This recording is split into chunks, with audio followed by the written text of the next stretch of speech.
All right, we're 1 minute from going live with Lunch with Randy and Teddy. Got a great group of people on here with us today. We're really fortunate and appreciate the support we're getting from Brookmead Holdings, career management professionals. So thanks, Brookmead, for being one of our sponsors.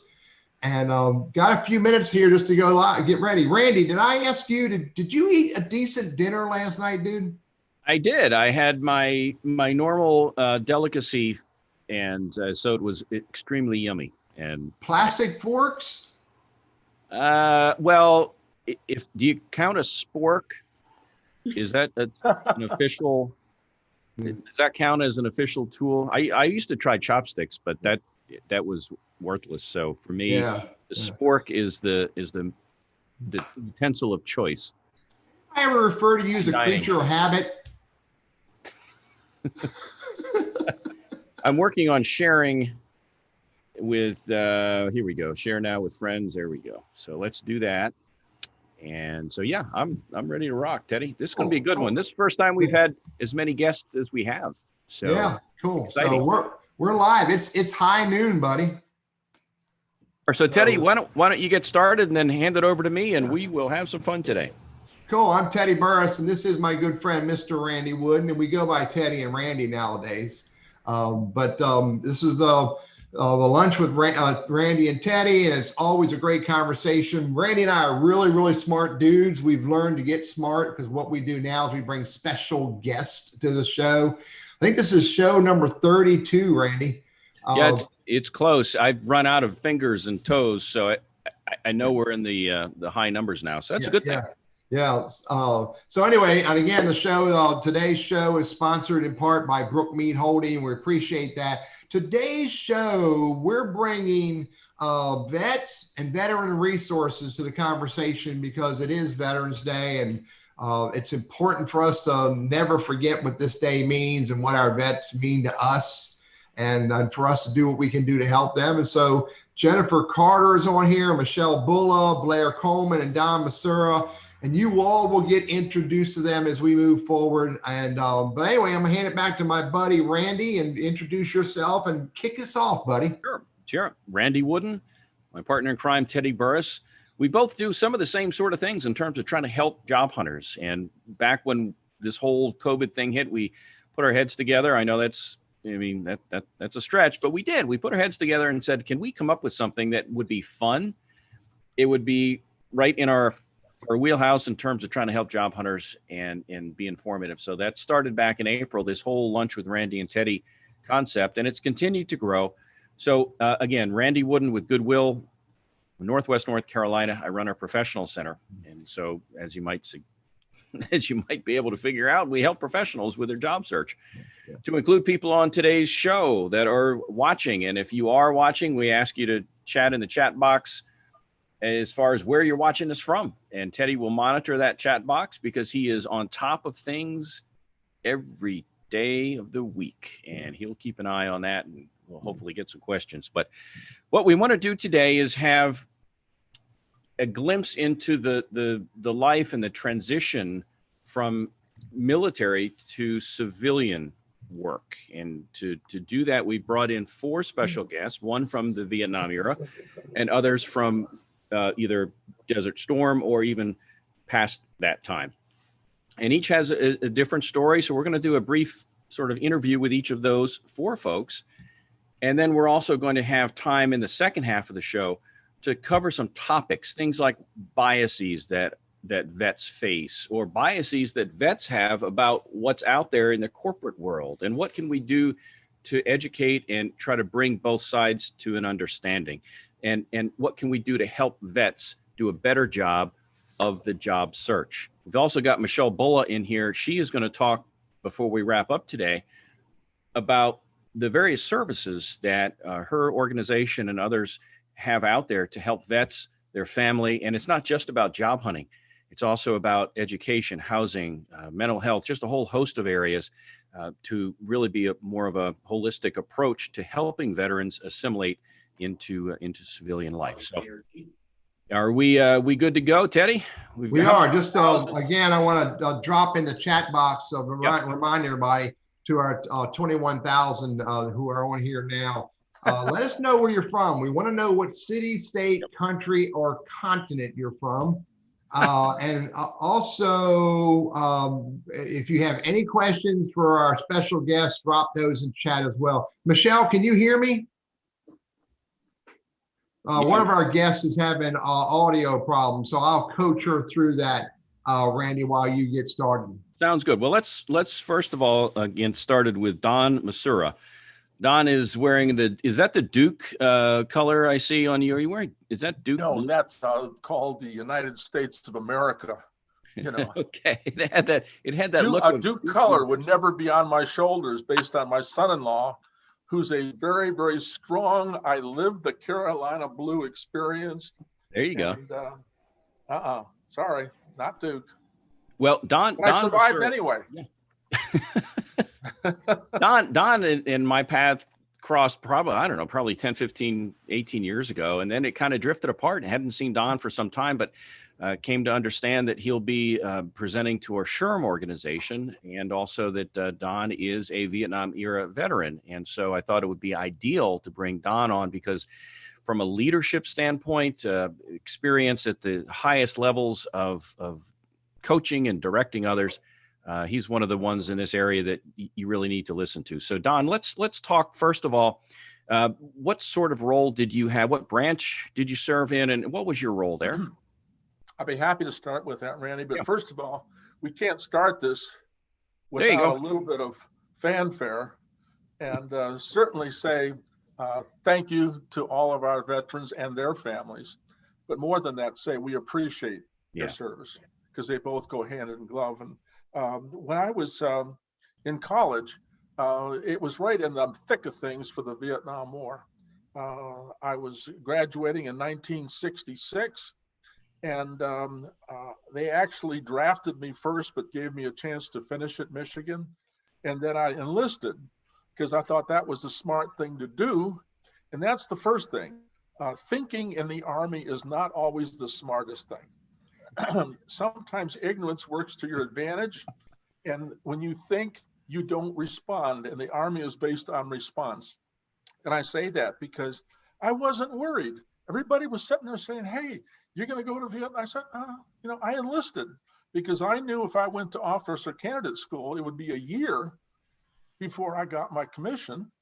And that would be 1967. Now remember that, 1967. And I figured the war would be over by that time. Problem number one, I was wrong. That was almost the peak. So here I am in the infantry school at Fort Benning, thinking, okay, I'm okay, this kind of stuff. Well, the main thing is that one of the things that worked to my advantage is that I always found a way to make the most out of every situation.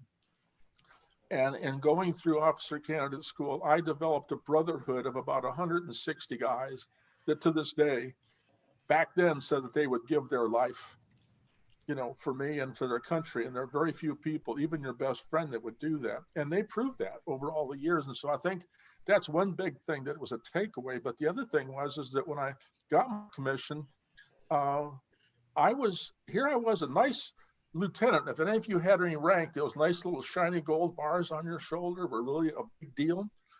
And at the age of 23, my first assignment was at the CONARC headquarters, Continental Army Command, which was the command for all US-based operations and forces. And for a lot of reasons, I was assigned as the adjutant to a general officer. And for 2 years after that, my office was about 15 feet from his desk. So I was able to view a lot of the decisions of the Vietnam era from 15 feet, which was a great, great advantage to me in setting my mindset.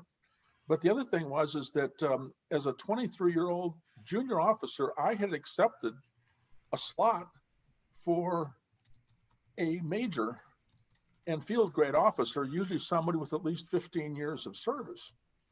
So I was being handed a tremendous opportunity, but I think that was also one of the things about the military that I learned. The military never asks if you can do something, you're just told to do it. And it's amazing how that really causes people to raise the bar and use all their skills. So even our youngest people in the military have learned how to handle responsibility, how to handle a lot of, let's say, resources. You know, you're given a $6 million tank to drive. Yeah. That's different than your little Toyota that's 18 years old that you went to college with, you know. But it was an opportunity for me to see probably one of the most important eras of our history from the second desk. And I did very well. And I'm proud to say that I was coachable, number one. And secondly, in the combined 30-year careers of the general officer and the colonel who rated me, I had received the highest junior officer rating they had ever given anybody in their military careers. So armed with that, I had confidence. And in going into the civilian world, it developed this can-do kind of response. I wasn't afraid of responsibility. I was given responsibility. And I never for a minute thought that, you know, I can't, no, I could do it. Mm-hmm. And I also, going back to this, sometimes it doesn't pay to think. My first civilian assignment was the city of Chicago right after the Chicago riots. And my territory was all of the ghettos of Chicago. And I used to tell my buddies who went to Vietnam that I saw more combat than they did. Wow. You know? Yeah. And but the thing was, I was a lieutenant. Hey, I can handle this. And I would walk down the street. I'd say, hey, you know, but one of the things that it did do for me is that over the years, I've had the privilege of leading a number of ventures, being the president of more than one company, always being focused on how to help people. And in doing that, that was more important than anything. And I think that when you're in the military, you learn that helping people is really what you do. We stress so much combat, but combat just puts you in position to help people. And it was very rewarding to have people from Laos and Vietnam physically thank you after the war at some of the veterans things, because they were tearful and saying how helpful we were to them. But armed with that, the military taught me to think on my feet, to have confidence, and always have a certain presence of saying, I can do this, I can do this. And a lot of folks at the age of 25 don't have that. As it relates to getting hired, at that time, hiring young officers was a big deal because they had been battle tested. They were used to having the responsibility of leading people. And so we were in demand coming out of the military. And I don't know how close we are on time, Randy, but yep. If I got time for one more point or. Well, yeah, let's do a quick one and then we'll move on. But also I'd want to get your input when we start in this roundtable at the halfway point of our show today. So yeah, if you would wrap up, Don, just briefly. Thanks. Yeah. In wrapping things up is that the military does teach you to care for the people next to you, care for the people that you report to, and care for the people who report all around. And that never left me. So that means I could go up with any of you or our guests today who are in the military and feel a common bond and start off by saying, what can I do for you? How can I help you? And it's a mindset that not everybody has. I appreciate it. That's Don Masura. Don had served in the Army and has quite a story to tell. And thank you, Don, for joining us. And stick around because we're going to get back to you for some other topics. So Blair Coleman is next. Right. Blair, you're an Army veteran and you have taken the path of education. You're a special education teacher, I think, for kids with autism. Is that right? Yes, I am. Awesome. And I came to this in a very weird way. Everything just kind of fell into place. And I feel like that's how we get things in life, is when things fall into place, that's kind of where we're meant to be. Don, thank you so much for sharing your story. Thank you for your service. I just loved hearing about it. Thank you so much. Thank you to all the veterans that are listening right now and the families that support them. My husband right now is currently deployed to Afghanistan. So it's always great to be surrounded by people that admire and are there and supportive of veterans. So getting into my story. So I was in radio for a long time. Before about 5 or 6 years, I was in radio before joining the military. I just kind of felt like that's what I wanted to do. And I enlisted, and I wanted to start immediately. Like, get me a date, ship me out, get me to basic training. I'm ready to go. I didn't even want to tell anybody because I didn't want anybody to try to change my mind. 9/11 happened, and I just wanted to serve my country, and I wanted to be a part of something bigger than myself. So I got stationed at Fort Hood, which is a difficult place. We have seen from the news. It has its challenges. And so I served there, and then I transitioned out, and I knew I wasn't going to be at Fort Hood. So a lot of these job fairs, a lot of the information was kind of localized to the Texas area, which is a difficult thing because I knew I was moving to Tennessee after I left the military. So knowing that and my husband's service, I didn't get involved too much because I wanted to wait and see what was available in Tennessee.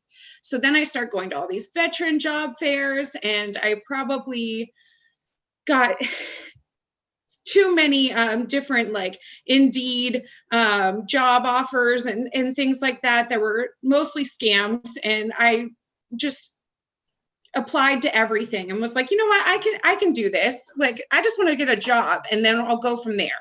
And so I apply and I apply and apply, and I go to all these interviews, and I exhaust myself. I use all the resources. I look into all the mentors. I just do everything I can to find a job. I get my master's degree, and I'm just not satisfied. I feel like I need the big reason I wanted to join the military.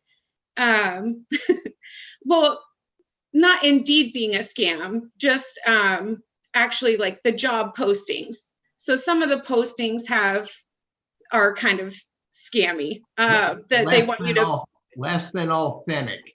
Yes, and they want you to pay certain things or work without getting paid or things like this. But like, I, was naive, and I was like, I just want to get a job. I just want to be able to do something. So that was my issue, is that I wasn't narrowing my scope. I was so broad that I was not communicating how I was effective in certain positions. And so I was exhausting myself. So then what I did is I finally got a position that I felt like was in my field, what I wanted. And then I was working in classrooms as a volunteer, and I was helping children read. And then I got into a special education classroom, and I was like, okay, this is what I want to do. There's a big need for teachers. And the reason I got into the Army was because I wanted to help. And so I feel like I'm still fulfilling that side of me, that I'm still helping people, just in a different way. And the Army just didn't fit what I needed anymore, but I'm still able to help children. And that's what mattered to me most. Thank you, Blair. Hey, I got to follow up with you, Blair, because you mentioned that your husband is deployed in Afghanistan. Yes. And again, just briefly, and maybe we'll touch on it later in the show. Any kind of encouragement or any thoughts that you might want to share with others who maybe what I'll call that trailing spouse at this point, the hero behind the hero? You're here, they're over there. Any words of thought, wisdom, encouragement you might want to share about that situation? Well, it's definitely difficult. And I've done with moving around a lot, it's hard to make those connections with other people, to have a support network.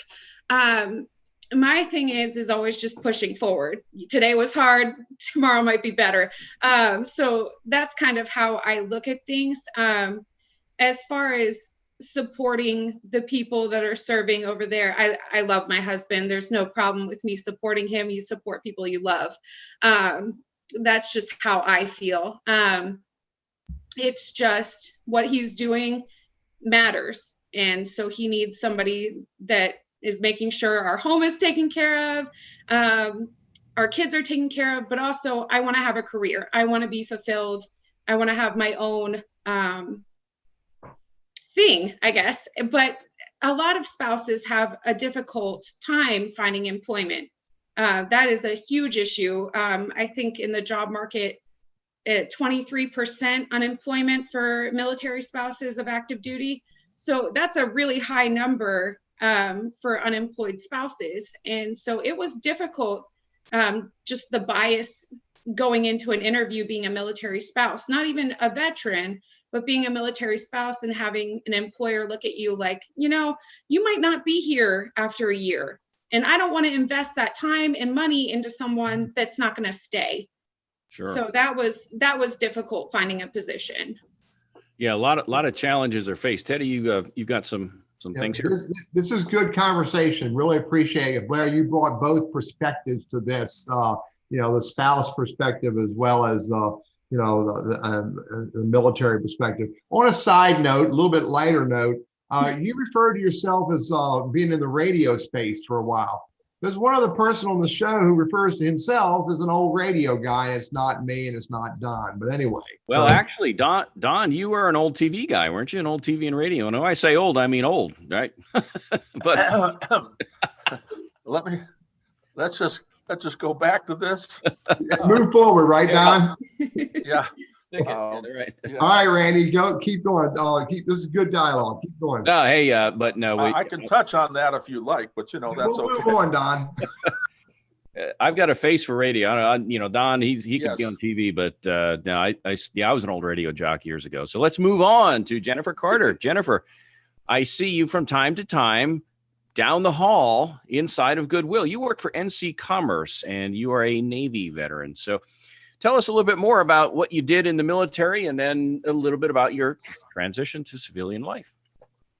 I grew up in Stokes County. Yeah. And went to UNC Chapel Hill. I wanted to be a biology teacher. But after a year, I was like, this isn't doing it for me. So you weren't interested in cutting up frogs? I didn't mind that too much, but it was just looking like it was going to be very expensive to continue with school. And going to UNC Chapel Hill, it opened my eyes up to more than what was in Stokes County, more cultures, more ethnicities, races, religions. And I wanted to explore part of that and also to serve my country and to start supporting myself instead of relying on my mother. So I was home maybe a week and a Navy recruiter came and knocked on my door. I did not seek him. And so he told me right from the beginning, he goes, I shoot straight from the hip. Any question that you have that I can answer, I will. And if I don't know, I'll try to find out for you. And I appreciated his honesty. And I decided to, maybe it was 3 weeks later, I went and raised my hand and sworn in and then left for boot camp about 3 months later. I served from August of 2000 to January of 2009. I was a pay and personnel specialist. My first duty station was in Willow Grove, Pennsylvania, and I administered pay and personnel for the reserves and also active duty. And then I was moved to New Orleans, Louisiana, at a Enlisted Placement Management Center. And there I worked in manning and manpower for the Special Warfare Commands and EOD commands and special boat teams. And then Hurricane Katrina came and I lost my home. And our safe haven was actually Millington, Tennessee. And so I had to relocate there. And then My command no longer existed. It was decommissioned and absorbed into the Bureau of Naval Personnel. I was still functioning the same, but the name had changed. And then my last command was a helicopter squadron that did counter drug ops in the Caribbean in Mayport, Florida.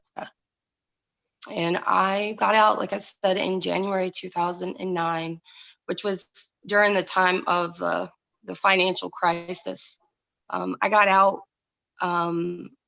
thinking, hey, I started in the military. I'm awesome. I'll get a job just right away. Sure. That did not happen at all. My resume was pathetic. My attitude was great. I had no real interviewing skills. Nothing like with networking. I really did not know how to conduct myself in the civilian sector. I could not get a job even waitressing tables. I applied to so many jobs, probably 100 plus in 6 months of getting out of service, and could not get a job. So I had to live with my mother, and basically my savings were eat up, and life was not good. So I had a lot of troubles with the transitioning.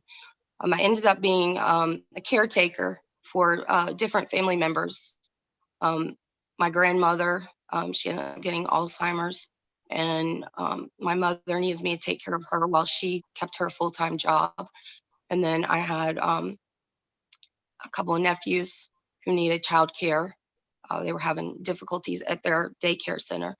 So I was able to step up there because I wasn't working. And then did other odd and end jobs until about 2016, when I went into the local unemployment office, NC Works, and was hooked up with one of the vet representatives.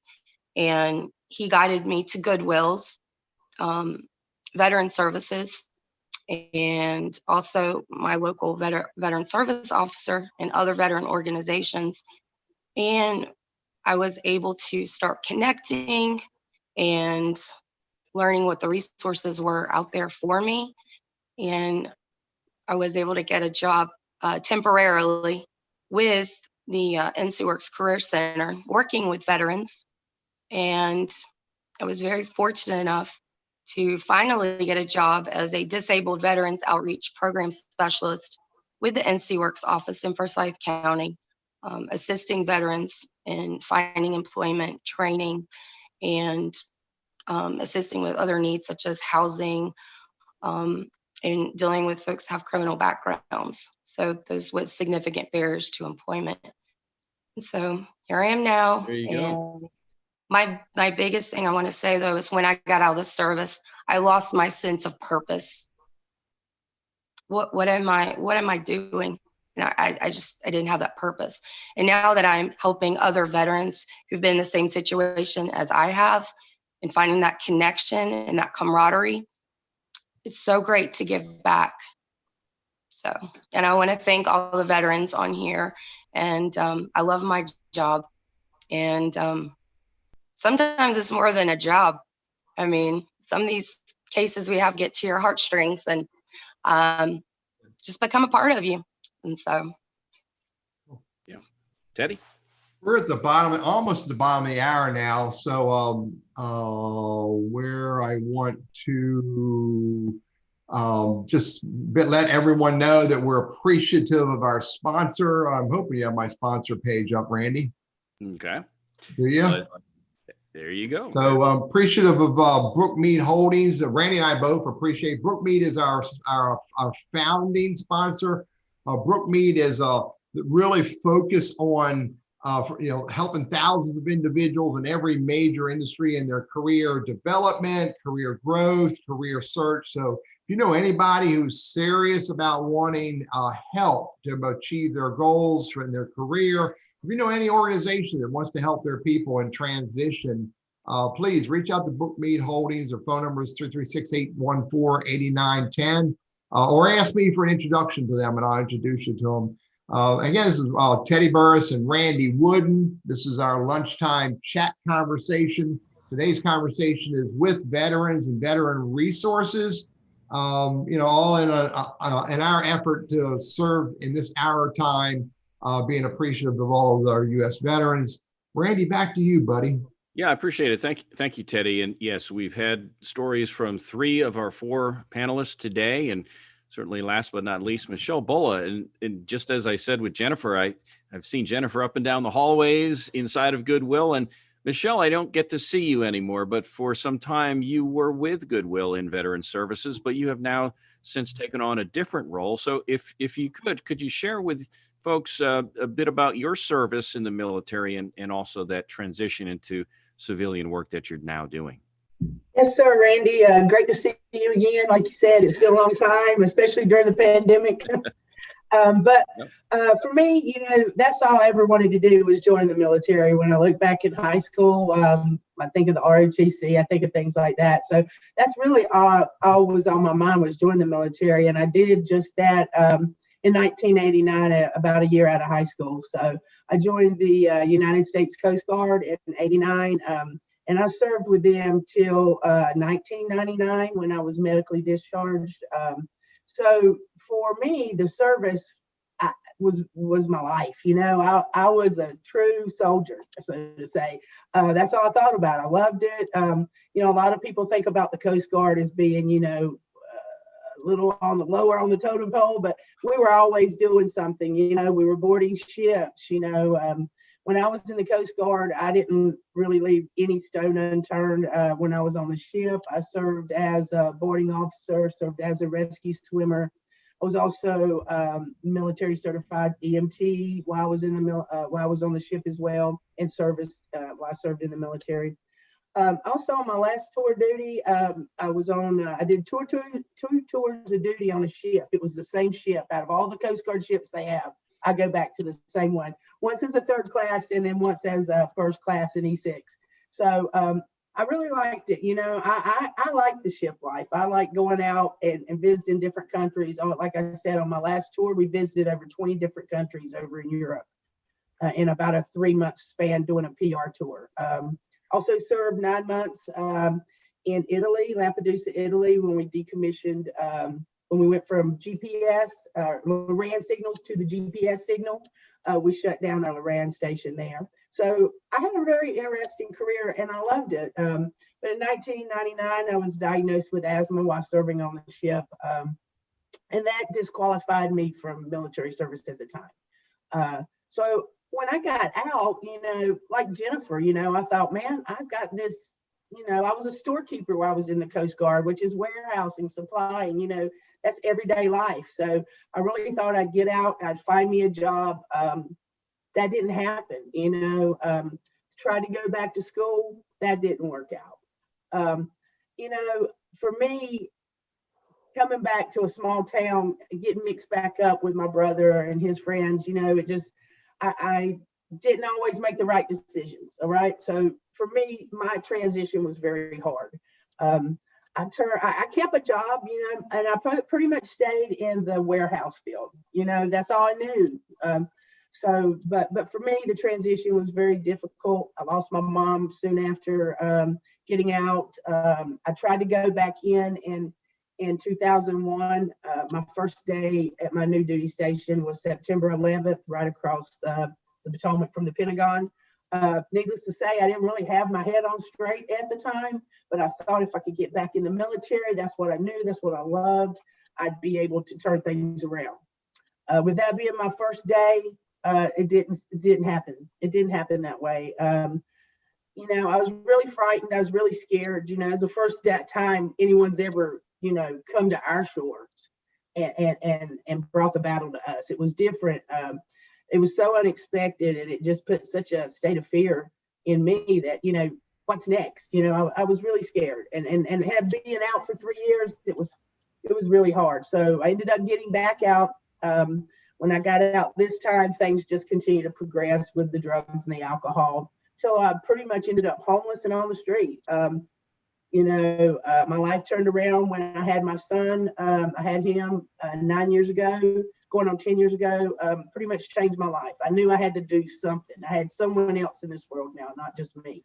So I was able to get into treatment, get my life turned around. And when I lost my job in 2014, it was either stay up in the DC area, which is literally a horrible place to be, or come back home to where I had some family support. And that's what I did. But when I got here, I didn't know what I was going to do. I live in Davidson County, Lexington, North Carolina. I mean, it's about this big, and I'm looking at minimum wage for the rest of my life. That's really what I thought I was looking at. When I got here, wasn't really sure what to do. I went to social services, went through a program they have there called Work First. They assigned me to the Goodwill Career Connections in Lexington. So that's where I was introduced to Goodwill. And literally Goodwill, their saying is a hand up, not a hand out. Well, they did a lot more than that for me. They literally changed my life. They gave me an opportunity for me to change my life. They've been there and helped me since I've moved back home. The opportunity they gave me to work with the Veteran Services Program, it just gave me a whole different outlook on life and a whole different career that I never knew I had in me. I found my niche, as they say. So for me, transition was very difficult, led me to a very dark place. But fortunately today I'm out of that place. I do not go back there anymore. I don't think about those things. I try to keep them, I try to keep my life totally positive today, especially with a child. You got to think positive and always be positive. And that's just the way I try to live my life today. Like Don had said, things just fell into place. And Blair, things just fell into place. When I met Goodwill, they've led me to so many more opportunities, and I've met so many people and so many organizations that today I'm able to help veterans each and every day. So it's really a rewarded career that I have now. And, I'm always going to say I couldn't have did it without Goodwill. So there you go. Michelle, what is your job now? What is your job title? Who do you work for? And again, later on in the show, toward the end, we're going to have about a 5-minute block, if you're good with that, where you can share some of the various services that are available, and hopefully we can get Teddy. Actually, what you may want to do, Michelle, is to send that information in the chat box when you're done here in just a minute, so that Teddy can have that and post that, because we want to make sure people, if they need help, they can get help. Right. So, but yeah, what are you doing these days, Michelle? What are you up to? So these days, I'm working with the USO of North Carolina. We have a program called the NC Serves Central Carolina program as part of the AmeriServes network. It is a network of providers, and what we do is we can connect veterans to resources to meet their needs. And it doesn't matter if it's a financial resource. Right now, during this pandemic, everybody knows what the financial situation is for a lot of our veterans today.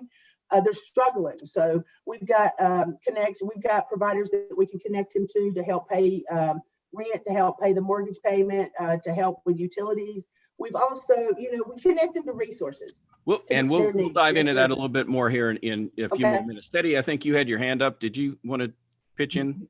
We got it. Michelle hit it. I just want to make sure we collect these lists of resources. And by the way, anybody on the listening to the call today, whether you're on YouTube, Facebook, LinkedIn, whether you're live with us on Zoom, or you're watching us on Tinder, if you have a thought about gotcha, didn't I, Blair? If you have a thought about another resource, or a resource that would be useful, please drop it in the chat so I can collect them and share it with others. And I'm no longer on Tinder, and neither is the show. Back to you, Randy. All right. Thank you, Teddy.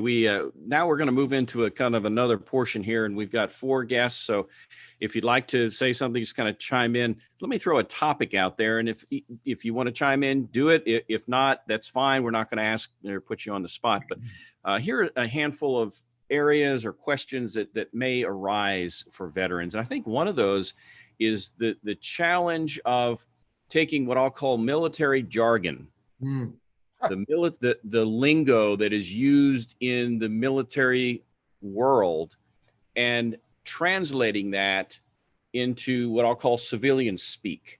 Maybe that's not the best word to use for it, but what are some tips that you can give, whether it's resume or how we actually speak, that can help an employer see that this person can do the job.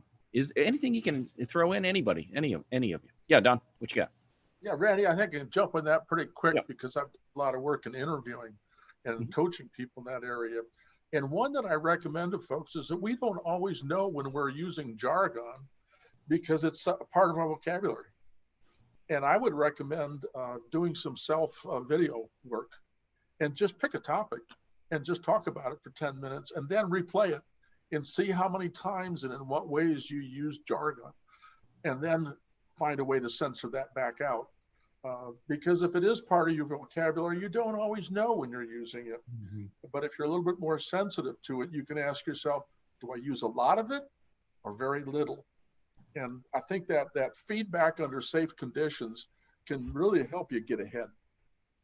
So hearing yourself doing some mock interviewing and hearing your voice. What are some other thoughts? I know, Jennifer, you deal with this. I think, Michelle, you've dealt with that certainly. And Blair, you're an educator. So help us do a better job of communicating what we can do for an employer in lingo that the employer can understand.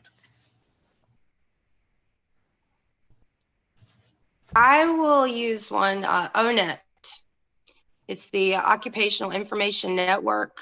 It's onetonline.org. It's put out by the U.S. Department of Labor and Employment and Training Administration. And they have a link you can click on. It's called Crosswalks and it's for military. And you can put in your MOS or your rating if you're in the Navy. And it basically gives you it translates your military skills, the jargon, into civilian terminology or speak. And it's very helpful. Also, pay attention to the job posting. Let's use those words, those phrases that are in the job posting. I'm trying to think. Have someone look over your resume. That's what they do. We have the career connections at Goodwill and NC Work staff. We look at resumes all the time and format them. Goodwill has the Professional Development Center. So get a professional to look at it. That's the best thing I think you can do as far as your resume. If you've already translated it as best you can, you've had folks look over it, maybe that are in the field, it's good to have a professional, Randy, to look over it. So, Blair, I think you were going to say something too, Blair. Were you? Yeah. Yes, ONET. I was going to talk about also. I saw Teddy put up Veterati. I used mentors from Veterati. They looked over my resume. They helped me understand what connections I can make with certain job postings. They also did mock interviews with me. Those are all great resources. I used Hire Heroes as well, and they ran through my resume. They tore it to pieces and they helped rebuild it. So that gave me a good foundation for me to start resume writing and looking at the job posting and understanding how my skills translate to that position. And so I started trying to figure out and make those connections on my own. But as far as kind of getting away from military jargon, I mean, just really making those connections with like public-private partnership. They do work with veterans and they help kind of do interviews and all of those things that kind of get you out of that mentality of how you would speak to, say, an officer or how I would speak to someone that was enlisted with me, kind of translating all of that into a business mentality. Good. Okay. We do have a question. Yeah, Blair, what was the name of the last group? You talked about Veterati, then you talked about another group. What was the name? They call it P3, Private Public Partnership. Would you get me the URL for that when you get a chance? Yes, I'll do it right now. All right, thank you. So, Randy? One thing, Well, yeah, there was Michelle, did you have anything you want to add on that topic, by the way, Michelle? oh, absolutely. You know, our organization, NC Serves, we can connect them to organizations like Hiring Heroes, and other organizations to assist them with those. But the practice makes perfect. Practice in that interview is one of the most important things. Making sure you dress correctly. I mean, things I didn't know before I went to Goodwill. You know, just practice that interview so you'll nail it. Sure. All right. There's a question in the chat box. With transitioning from military to civilian life, what is one thing that you would share with a veteran that they could change to have a better outcome? If you had to offer a tip, maybe two. Don't be so stubborn. When you get out of the military, please ask for help. You know, there's organizations, like I said, that we work with. The USO has a Pathfinder program that'll work with a veteran a year before and up to a year after they've been discharged. So getting involved with someone like that so you can hit the ground running when you come out. You don't want a lot of time. I mean, yeah, hit the ground running.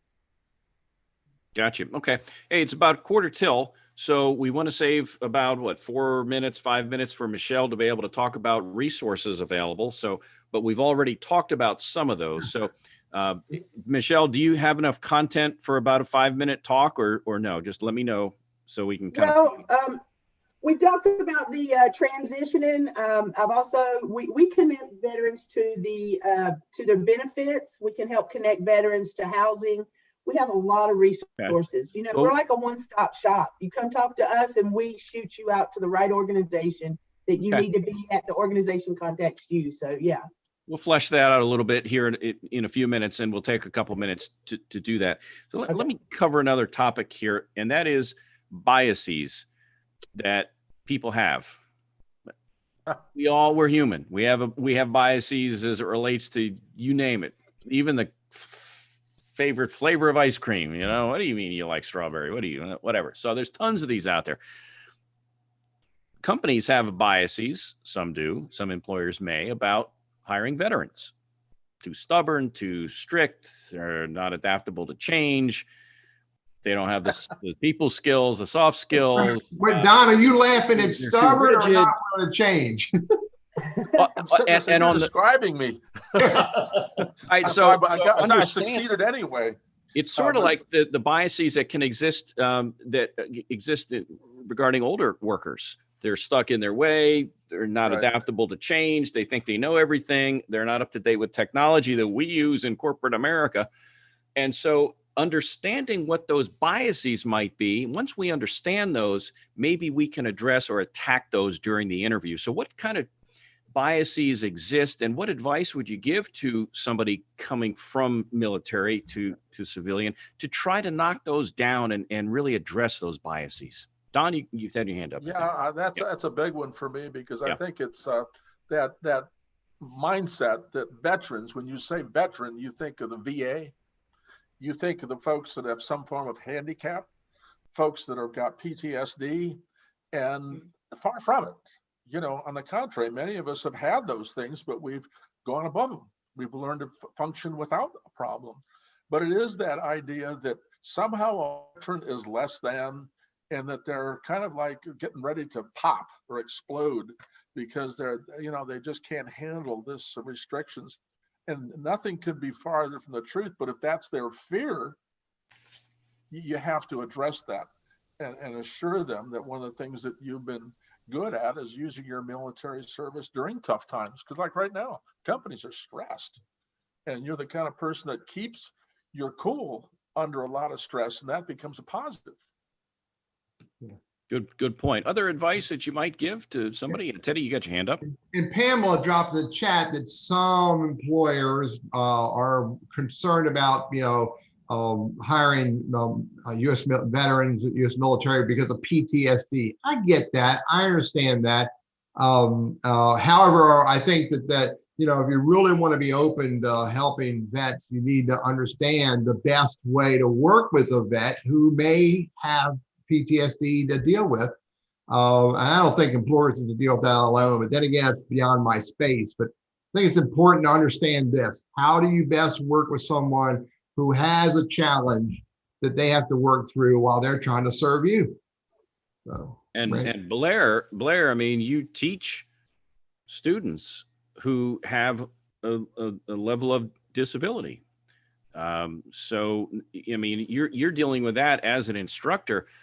Any advice you could give to a military person leaving the military and trying to deal with the apprehensions or concerns or fears in some cases, maybe about from an employer standpoint? Any advice you could give there?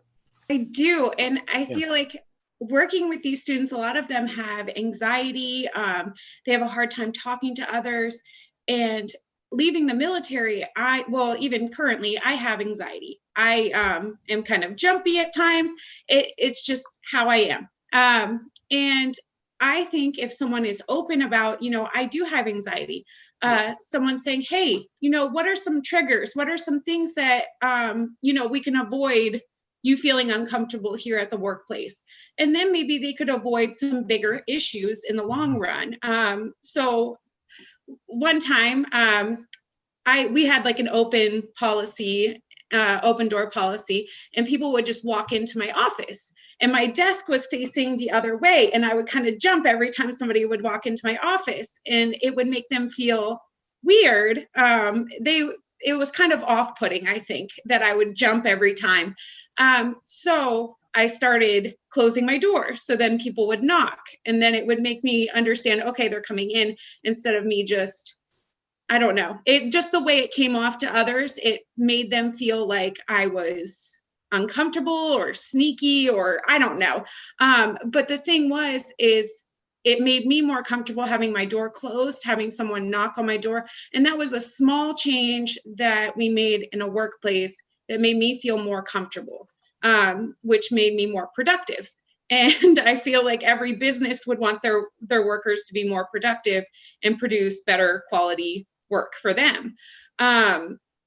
But with my students, I just want to understand them better. What helps them be more successful? What triggers their behaviors? Those things are the same things you could apply to PTSD. Okay, they have PTSD. You can still acknowledge that and understand, how can I help them? Because that's something that they can't really help. I mean, that is, and they want to work. They want to do the right things. They want to be a part of the community, and being a part of a business community or being a part of a workplace environment helps them get closer to their goals, because they're getting a purpose. So I just feel like understanding others and trying to seek to understand what works best for them, what doesn't, and supporting that would make them feel more comfortable in the workplace. I appreciate it. Thank you, Blair. If you want to be real quick, Michelle or Jennifer, with a comment, then I want to move to Michelle to talk about some of the resources, and then we'll sort of wrap things up. Either of you two, do you have any thoughts on how to knock down some of these biases? I kind of agree with Blair. As far as the PTSD goes, I think that's one of the bigger ones today.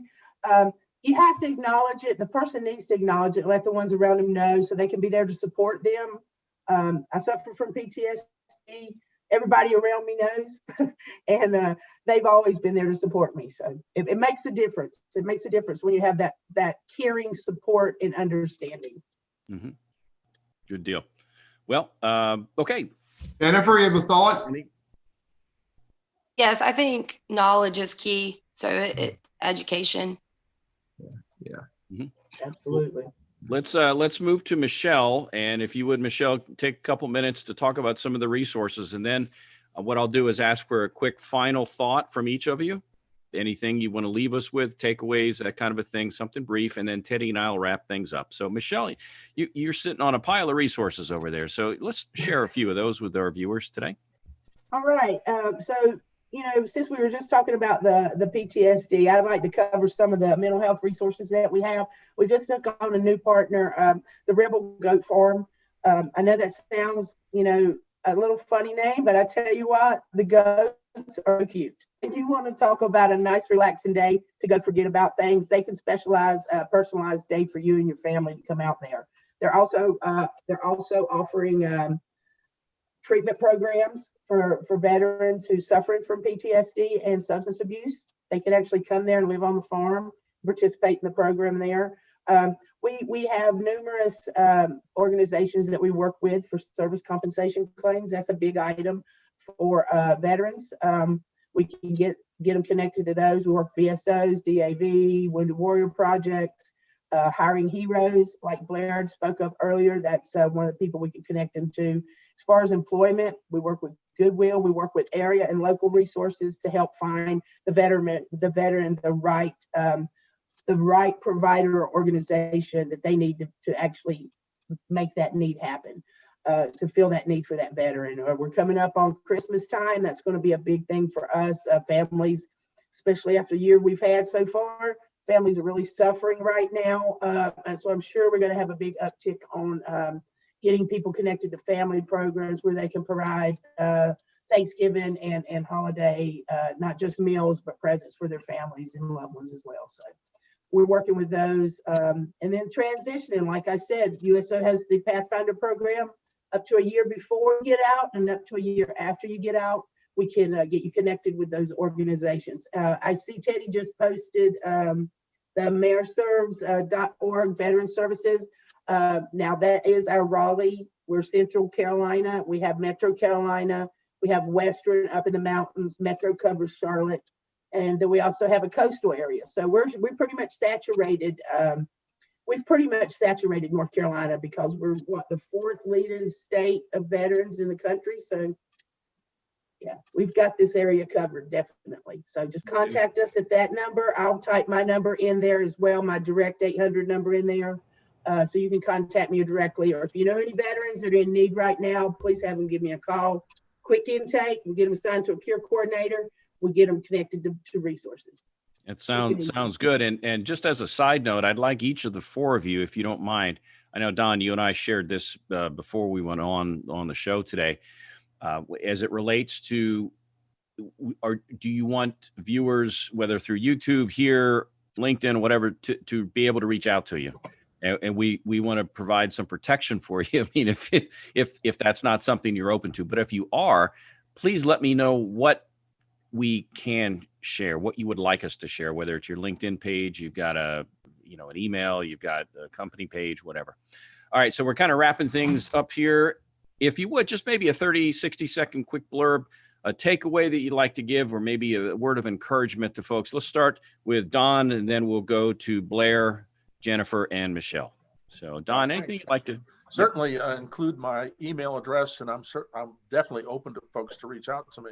The one thing I'd like to leave is at career fairs. We talked about that a bit. I made a point of asking every company at a career fair what they were looking for. And over 3 years now, the number one aspect that they all said was character.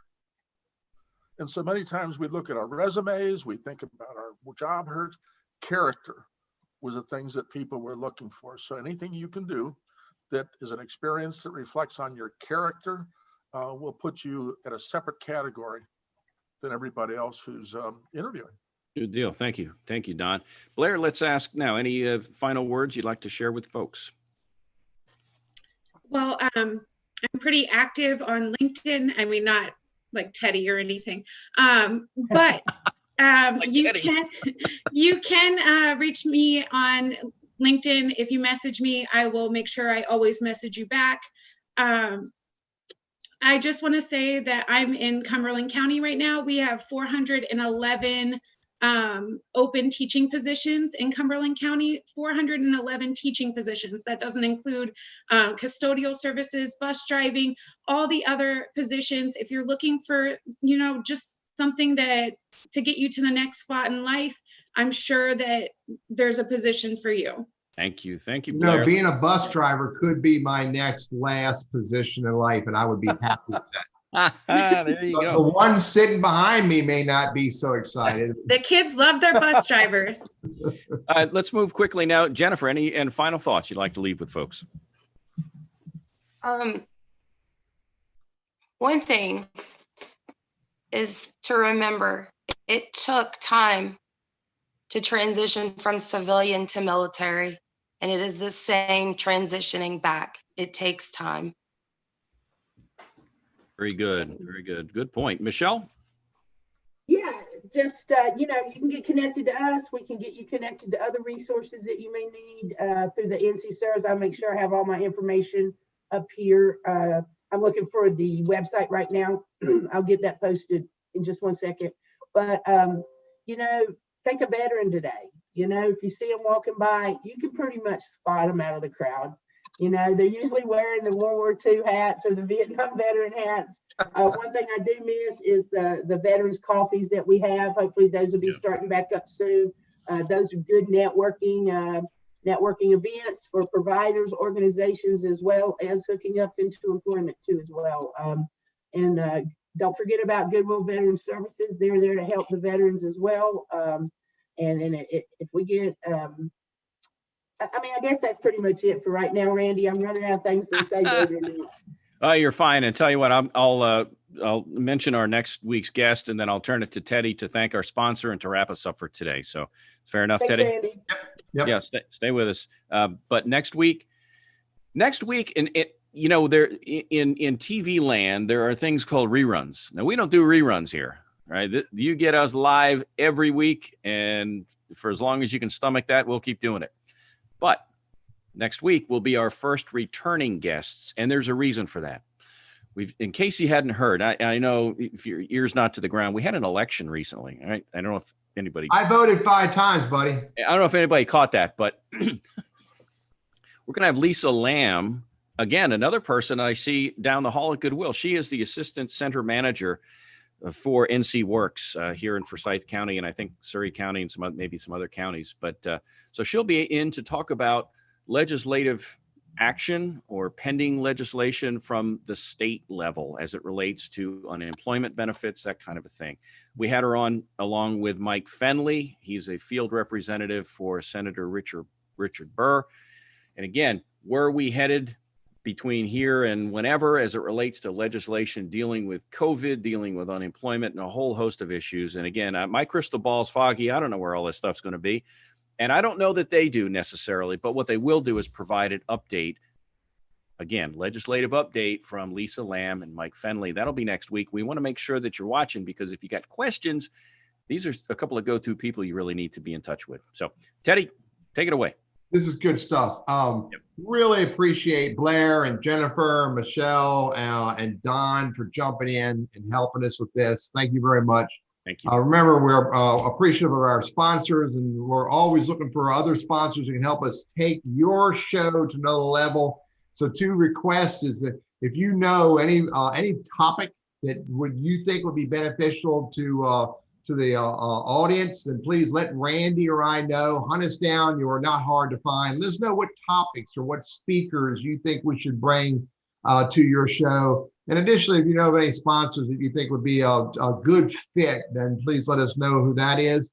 Again, lastly, thanks to Brooke Mead and Randy. It's an absolute honor to hang out with you again today. And again, Blair, Don, Michelle, Jennifer, thank you very much. You guys have a great day. Thanks for joining us. Appreciate it. Thank you. Thank you.